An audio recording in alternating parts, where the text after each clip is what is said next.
Diretsahang tinanong si Jack Roberto kung may chance ba naligawan at maging jowa niya ang kapuso actress na si Kylie Padilla.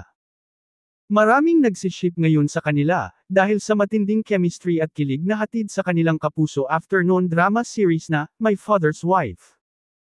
Kaya naman kahit walang relasyon sa tunay na buhay, ang akala ng sumusubaybay sa nasabing programa ay totoong may namamagitan na kina Jack at Kylie Padilla. Sa guesting ni Jack sa Fast Talk with Boy Abunda kamakailan, ay natanong siya kung may chance ba naligawan niya si Kylie. You know Tito Boy, hindi siya mahirap mahalin. Napaka-open, genuine, and napakatalinong kausap. So for me, wala naman sigurong guy na hindi may in love sa kanya dahil ganoon siya ka-genuine na tao. And kung bibigyan ako ng chance, siguro hindi pa ngayon.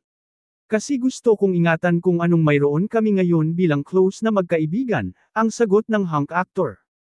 Sundot na question ng King of Talk, why will you not take the chance? Tugon ng binata, may ganun eh. Parang kapag nakita mo na siya, first ko kasi na magkaroon ng girl best friend if ever. Parang ganun na kasi yung treatment ko sa kanya. Sa nasabing panayam, itinanggi nga ni Jack na nililigawan niya si Kylie Padilla. Anya, hindi po. We're so comfortable with each other kasi nagka-work na rin kami before, sa Bolera.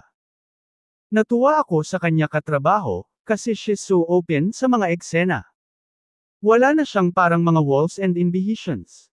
Mahusay siya, sobra. Paglalarawan pa niya sa aktres, masarap kausap.